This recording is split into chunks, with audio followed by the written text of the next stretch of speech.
Dear students, দেখো আমি BM sir বলছি। আজ একটা গুরুত্বপূর্ণ বিষয় নিয়ে তোমাদের সামনে হাজির হয়েছি। তোমরা যারা 2025 সালে কলকাতা বিশ্ববিদ্যালয়ের ইংলিশ অনার্সের ফার্স্ট সেমের পরীক্ষা দিতে চলেছ, তাদের জন্য কিন্তু ব্রিটিশ লিটারেচারের ওপর এটি খুব গুরুত্বপূর্ণ একটি শর্ট নোট। এটি এবছর আসতেই পারে। তো এই শর্ট নোটটি হলো write a short note on Tottel's Miscellany. তো দেখো, টোটালস মিসলেনির উপরে তোমাদের একটা টিকা লিখতে দিতে পারে। অ্যাকচুয়ালি টোটালস মিসলেনিটা কি? এটা হলো একটা কবিতার সংকলন। এসো আমরা একেবারে সরাসরি প্রশ্ন ঢুকে পড়ি। তাহলে যে প্রশ্নটি লিখছি আমরা, সেটি হলো write a short note on Tottel's Miscellany. দেখো, Tottel Miscellany is nothing but a printed collections of miscellaneous English poems. Tottel Miscellany হলো কিছুই না, এটি হলো একটি বিভিন্ন ধরনের কবিতার ছাপার অক্ষরে সংকলন। অর্থাৎ এটা ছাপা অক্ষরে কবিতার বিভিন্ন ধরনের কবিতার সংকলন হলো Tottel Miscellany. It takes its name from its publisher Richard Tottel. এই নামকরণটা করা হয়েছিল এর প্রকাশক রিচার্ড টোটালের নামানুসারে। It was the first printed collection and it was first published in 1557 in London. এটা ছিল প্রথম কোনো ছাপার অক্ষরে কবিতার সংকলন এবং এটা 1557 সালে লন্ডনে প্রথম প্রকাশিত হয়েছিল। প্যারাগ্রাফ।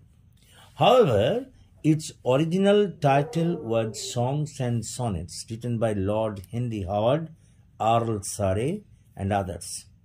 অবশ্য এর প্রকৃত নাম ছিল songs and sonnets. Lord Henry Howard, Earl Surrey প্রমুখেরা সেটি লিখেছিলেন। This collection has 96 poems by Thomas Wyatt, which was published posthumously. এখানে 96টা কবিতার সংকলন এটি, এবং এখানে আমরা দেখি প্রায় 96টা কবিতা হুইট তিনি লিখেছিলেন, যা প্রকাশিত হয়েছিল তার মৃত্যুর পর। Out of which 10 were translations from Petrarch. এর মধ্যে থেকে আবার 10টা কিন্তু পেট্রাকের কবিতার অনুবাদ ছিল। Paragraph. Henry Howard's poems too were published after his death. Henry হাওয়ার্ডসের কবিতাগুলো কিন্তু তার মৃত্যুর পর প্রকাশিত হয়েছিল।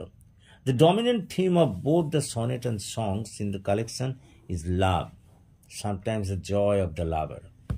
এই যে মিসলেনির যে সনেট অ্যান্ড সংস, এই যে কবিতার সংকলনটি, মিসলেনি বলো আর সনেট অ্যান্ড সংস বলো, এই যে কবিতা সংকলনটি, এর প্রকৃত বিষয় ছিল কিন্তু ভালোবাসা বা প্রেম, অথবা কখনো কখনো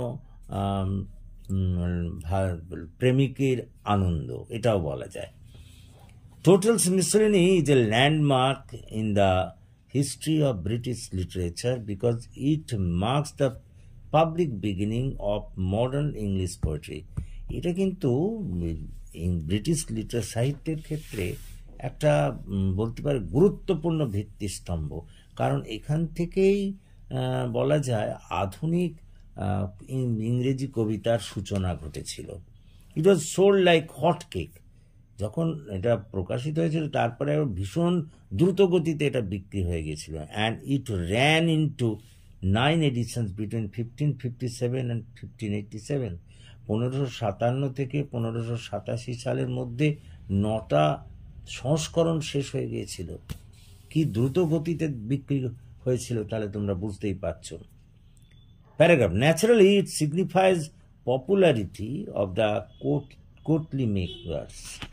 স্বাভাবিকভাবেই এর থেকে বোঝা যায় যে যারা ওই রাজকীয় যারা কবি ছিলেন তারা এটিকে বিশেষভাবে গড়ে তুলেছিলেন। Tottel's Miscellany helped to popularise the sonnet form in England. এটা কিন্তু টোটালস মিসলেনি প্রথম ইংল্যান্ডে সনেটকে জনপ্রিয় করে তুলেছিল। At the same time it also introduced many new poetic techniques to English literature. একই সঙ্গে বলা যায় যে ইংরেজি কবিতায় নতুন নতুন কৌশলও এটা এনে দিয়েছিল। Hence, in conclusion, it can be mentioned without any hesitation that the total miscellany played a pivotal role in making and spreading the English literature. এইসব পরিপ্রেক্ষিতে এটা নির্দ্বিধায় বলা যায় যে টোটাল মিসলেনি ব্রিটিশ কবিতার গঠনে বা তার প্রসারে একটা গুরুত্বপূর্ণ ভূমিকা পালন করেছিল। তো এই ছিল, দেখো আজকে আমরা এ নোট অন টোটালস মিসলেনি। আশা করি তোমরা বুঝতে পেরেছো, এবং যদি বুঝতে পারো তাহলে প্লিজ এই ক্লাসের কথা বন্ধুবান্ধবদের মধ্যে শেয়ার করো এবং তাদেরও এই ক্লাসে যোগদান করতে বলো। এবং সবচেয়ে যেটা কথা, যে যারা তোমরা এখনও আমার এই চ্যানেলটিকে সাবস্ক্রাইব করোনি, প্লিজ সাবস্ক্রাইব মাই চ্যানেল। আমাকে এগিয়ে আসতে সাহায্য করো যাতে আমি তোমাদের আরও বেশি করে কাজে লাগতে পারি। So that's all for this day. Thank you for watching and listening. So please comment, share and subscribe to my channel.